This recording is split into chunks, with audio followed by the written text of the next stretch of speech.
is good?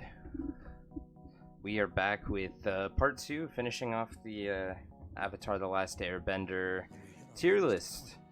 And fittingly so, a song that I made, rightfully titled Onion and Banana Juice, is playing in the background. It's a shameless plug. Go ahead and check it out. Spotify is in the description.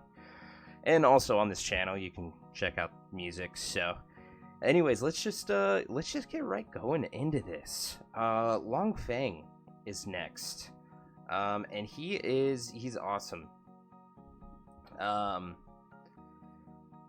He's awesome for a variety of reasons. Once again, like the politics and like the manipulations, just kind of like a cool aspect. He also throws hands. I mentioned earlier, he tries throwing hands with Appa, which punching a little out of your weight class, but he's a cool character. He's voiced by Mr. Krabs, Clancy Brown, so that's just another plus.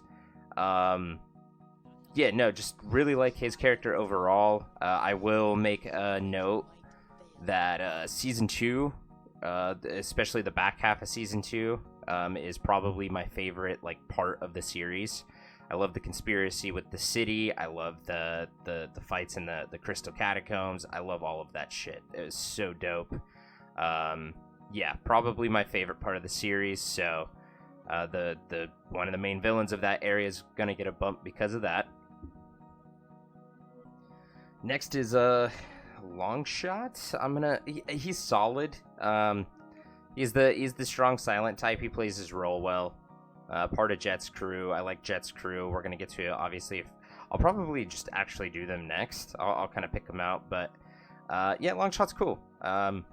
Not a lot of development. We got very like quick development of his backstory. He's a cool character, strong silent type.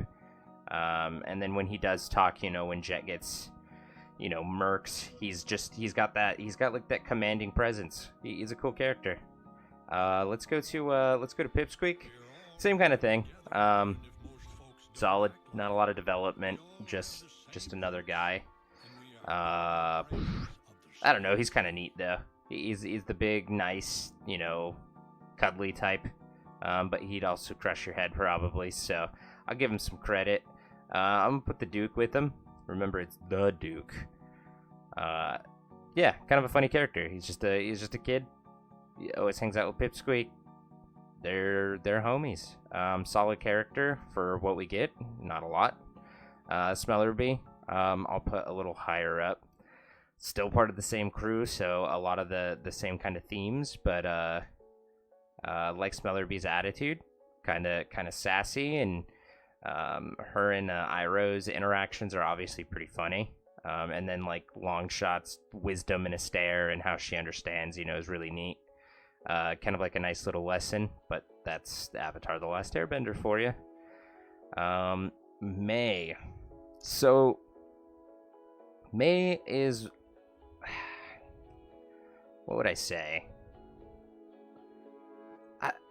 She's still a good character. She's like a little boring to me overall. She's got some really good moments. Obviously, I think the main thing that keeps her in this tier is just the way that she threw down with Azula in the prison episode. I think that was super cool. It was like the first time anyone like really just like stared Azula down. She was totally prepared to like fight everybody by herself. You know what? I'm talking myself up more. She's a good character, but I think that moment alone would just like catapult her up. And then her and Zuko's relationship makes sense. It's good. I don't think it's like the best relationship or like the most fleshed out or anything, but totally solid. She's a really good character. The Mechanist, I'm also going to put him in actually damn good.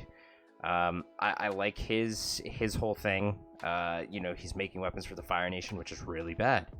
But he really didn't see any other way out until Aang and until the gang, showed up and helped him fight and like show him the error of his ways. And then like the touching moment between him and Tio later on the invasion on the Day of Black Sun is like really touching, and like Tio's like, man, I'm proud of you, Dad. Like you've really like redeemed yourself. Like you're fighting against what you were, too afraid to fight against for so long. So I think that's really neat.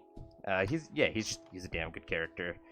Tio, I'm gonna just go ahead and do him since we're on that kind of subject, and they got about the same amount of screen time. I think the Mechnist got a little more, to be honest. He's solid. I like the idea of how much of a badass he was. Even with his disability, I think that's something I really like about avatars. Outside of the jokes towards Toph, but they turned her disability into a strength. They don't make a big deal about it. They're like, yeah, this is a thing that truly exists.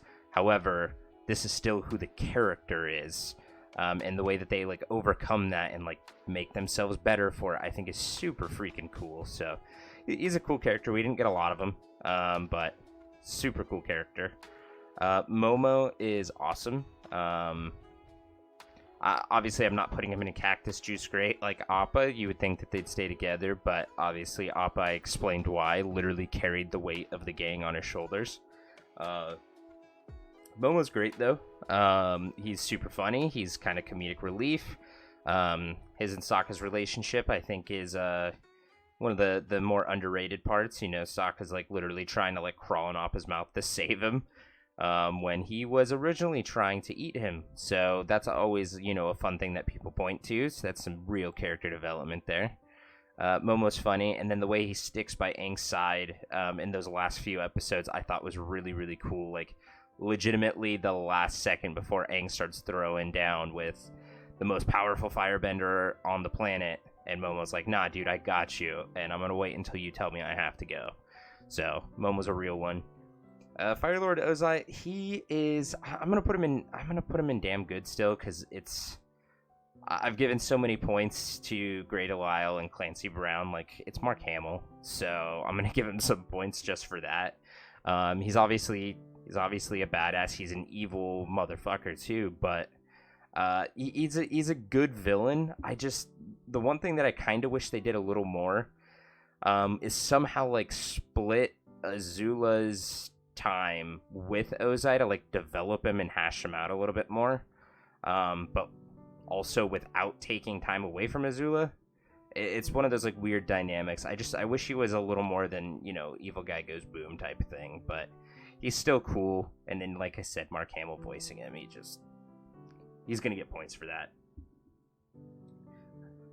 Next is Grand Paku. I'm gonna also put him in. I'm gonna put him with some of the other White Lotus guys, because he's another one of those characters where it's he's a badass on his own merit. We see that as he also participates in fighting souped up firebenders. But the way he grows as well is, with Katara calling him out and talking trash to their customs, which obviously in the real world are super dated, but even then even in their world was dated. But he didn't, as much as he tried to resist that change, eventually he came around and yeah, you know what, this is true. I'm gonna reconcile with Gran, and he figured it out. He grew as a character very organically. It was encouraging. It's like I said, they write their characters so fucking good, man. Included Pian Dao, Master Pian Dao. I'm gonna put him here as well. A little lower than the other guys because we got obviously much less of him. But what you're gonna probably find out here shortly is that Sokka's one of my favorite characters, and this dude was a huge part of Sokka's development, even in just an episode. It was talking about how to build his character up, which was really neat because that's something that a lot of us probably didn't think about a lot, where Sokka is feeling insecure because it's I don't fly around like you guys, I don't do this crazy stuff that you guys are able to do, and it's that doesn't make him any less. And I think Pandao did a really good job at expressing that to him and making him feel like he was important, because he really was. So he's good for the development. And then once again, gonna bring up the Siege of Ba Sing Se, because these guys are all benders, right? And one was a souped up firebender versus other souped up firebenders, and then you've got earth and water against souped up firebenders. You're like, damn, that's crazy. This motherfucker has a sword. Yeah, I'm pausing for a second. This dude has a sword. He's a master swordsman. and he was willing to just go in. Yeah, Paku's a boss, and they work really well off of each other, but, like, he has a sword. It wasn't like a moment where he's like, hey, Sokka, you're gonna be awesome, and then he's like, oh, I'm not gonna fight this shit. Like, no, you do that. You're young. You can figure it out. No, this dude's nuts. This dude's absolutely nuts. Avatar Roku, I'll put in solid. It's not that he didn't have a lot of... No, I'll put him in damn good. Once again, great backstory. The episode where they're going over Sozin and Roku's backstory is just super awesome. And then to find out, like, this fool is freaking, the grandparent of Zuko, and, like, that was a really good episode. The getting to see how he, like, failed to act because of his, his relationship with Sozin was really cool.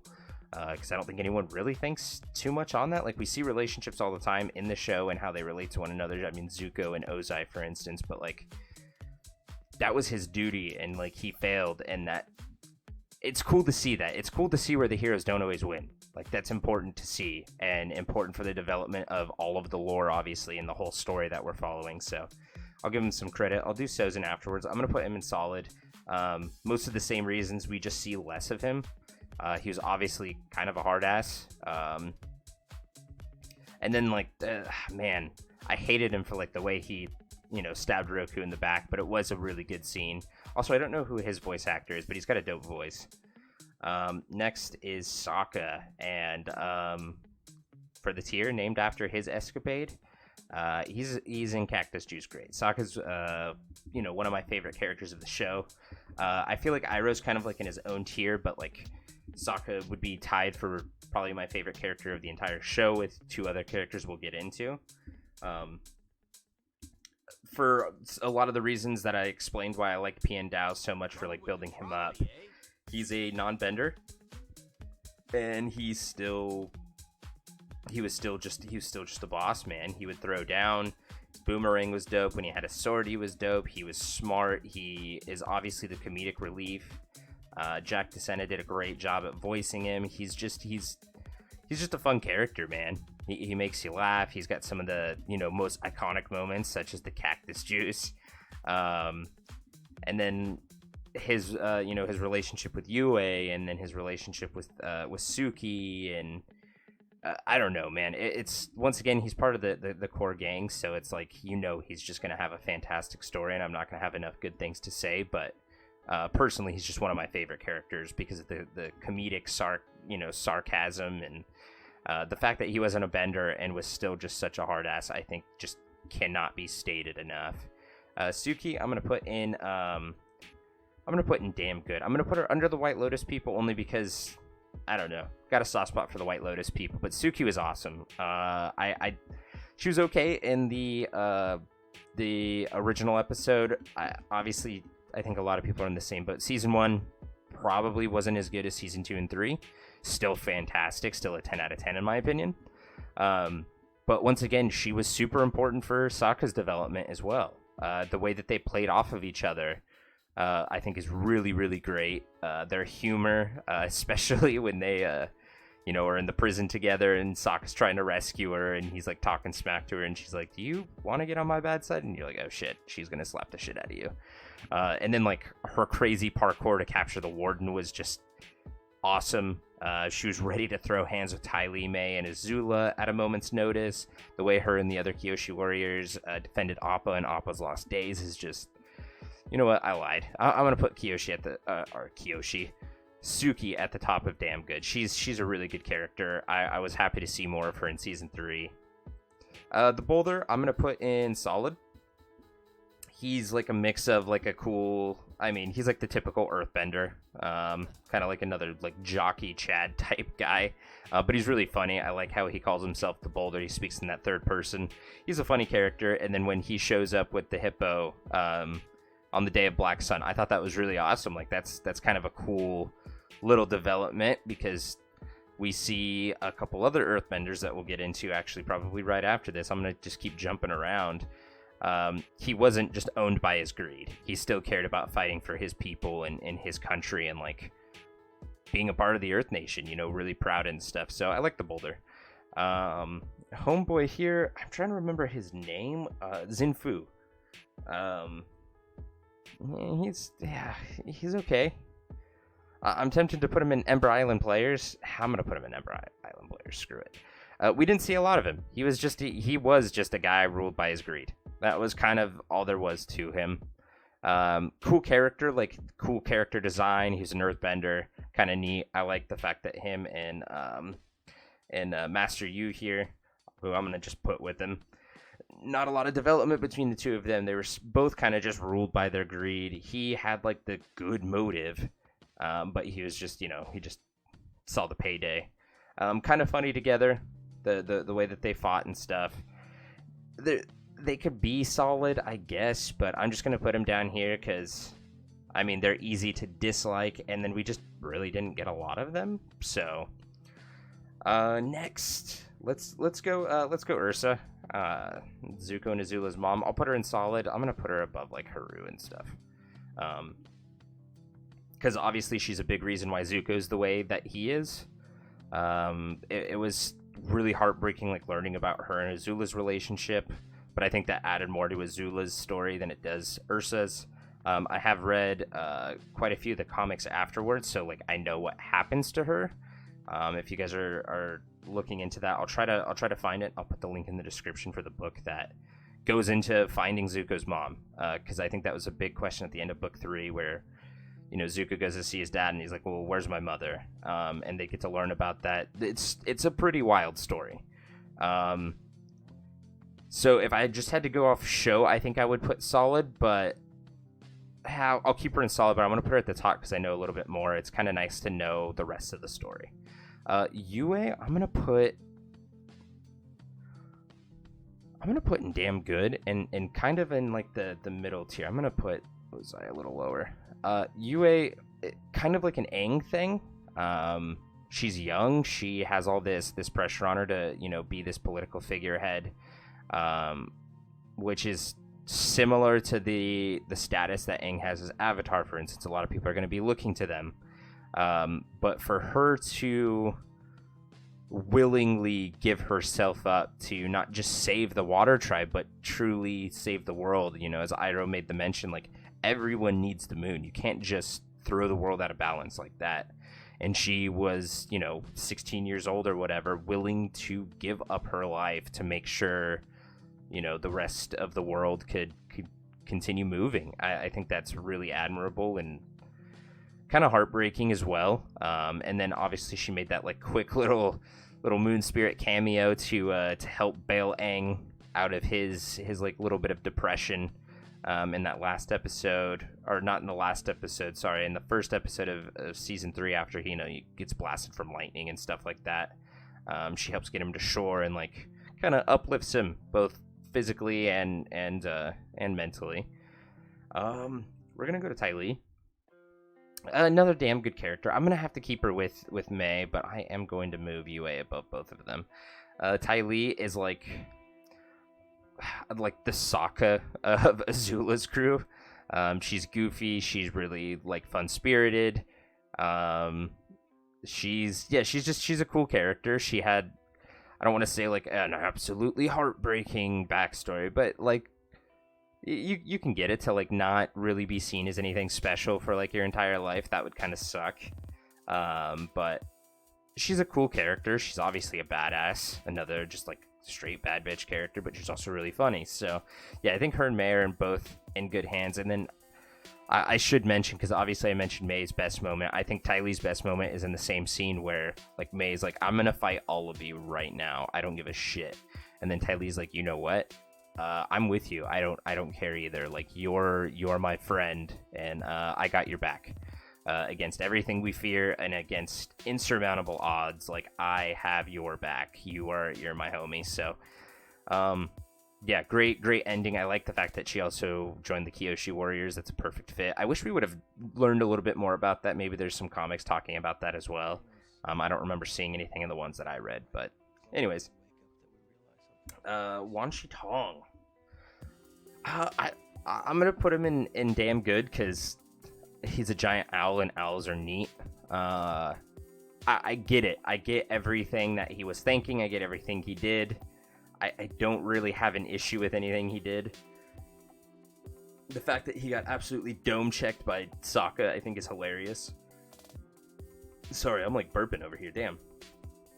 But yeah, Wan Shi-tong, cool. Once again, super cool voice also. Not a lot of him, but like everything that we got from him made 100% sense. With how Zhao like took advantage of everything and then, you know, burned a whole bunch of stuff, and he got to see humans just being terrible and continually being terrible and liars, and I get why he did what he did. He was totally within his right. I've got no quarrels with him, and he's a giant owl thing, so good for him. Yeah, Zhao, I'm gonna put also in damn good. He's a good character. He was a fantastic antagonist for season 1. I love the development that was caused for Zuko because of him. I also like the way him and Iroh interact for the most part. Zhao was just he was kind of like a typical firebender, you know, hot-headed, ignorant, you know, thinks that they're top shit because they've kind of been top shit for a little while now. And then him and Zhang Zhang's relationship was really fun to see as well. This was another moment with Zhao and Wan Shi-tong, like we just talked about, where it was kind of like Hama's waterbending group lifting the ship. This was like kind of one of those things where you're like, oh, it was Zhao who, you know, burned all the Fire Nation info that we're looking for in this episode. So it's kind of cool to tie off loose ends like that. Zhao's a good character. He was pivotal for obviously the entirety of season 1. And then to go out like he lived, you know, with too much pride to grab Zuko's hand, and then he just gets murked by Aang in spirit form was a fitting end. It was a great end. So I left these two for last because they're once again part of the main gang, and they're also the other two characters I was talking about. I absolutely adore Toph. She's hilarious. I just her face in the Ember Island Players episode where, you know, Toph yells, you know, does the sonar scream, and how happy she looks is just it's just fantastic. And then once again, how we talked about the disabilities with Tio, and there he is, Tio and her, it's like that's not their entire identity. The fact that she like laughs at her blindness constantly, the jokes about her blindness are hilarious. And then she's such a badass. The fact that her like original character design was like more like a boulder type, and I believe that may have even actually been like what Toph was supposed to look like. But instead she's just this tiny girl who just is like so much more badass than everybody else. I thought it was great. Metal bending, absolutely. That was so sick. You know, when they're invading the airships and she like rolls into the door and becomes, you know, the door. It's all metal. It's so sick. Toph is just she's such a badass. I love Toph because it sounds like tough, and it's just excellent. And then Zuko. Yeah, shocker there, right? Fantastic. He is like the absolute pinnacle of redemption arcs, and the way to do a redemption arc, the way to show conflict within like one's own psyche to the point where he literally like gets physically ill due to the mental conflict that he's facing. And once again, like even when he realizes, okay, you know, like things that I'm doing or feeling are wrong, he still continues to make mistakes. And I think that's also great, because that's kind of what humanity as a whole does. We constantly make mistakes, even when we catch ourselves making mistakes. We've all done stupid things where we're like, hey, we should we should go out with this person. This is going to be a great idea. And then it's like, oh, it wasn't. And then you find someone exactly the same or worse, and you're like, this is going to be great. And it's like, no, you're a fucking idiot. And Zuko was a bit of an idiot, but also like with his situation obviously being a lot more serious than dating, is like his dad is the most evil man on the planet. Literally burned him as a child because he cared about people, which is relatable, I'm sure, for a lot of us. It's like, damn, how could you do that? Yeah, he was fantastic. He was that season 1 like try hard, like I'm the villain, but you could always tell he wasn't actually the villain. Obviously, is the Blue Spirit when he rescues Aang and he throws down with Zhao. Like, there's just so much character development in Zuko that's just absolutely fantastic. And although it's lost a little bit of its luster because I've seen it just so many times, the episode Zuko alone is obviously like top 3 in the entire series for probably everybody. It's such a fantastic episode to see him and his mother's relationship, to see why he is kind of the way he is, and then to see his pride reignited. And it was framed obviously as like a villainous thing to all the Earth Village people, but like he was like taking back his identity. Like, I'm the Fire Prince regardless of what, you know, my dad says. Like, this is who I am and I'm proud to be who I am, type of thing. And then he goes on obviously to continually make mistakes, but once again you see the redemption arc where he realizes, like, I can't do this isn't who I am. I'm upset, I hate myself, I'm angry at myself, and he leaves everything behind, everything he thought he wanted behind, for the opportunity to bring peace to the world. And yeah, I could go on and on. Zuko has, you know, just one of the best character arcs of any TV show, animated, not animated, doesn't matter. One of the greatest character arcs.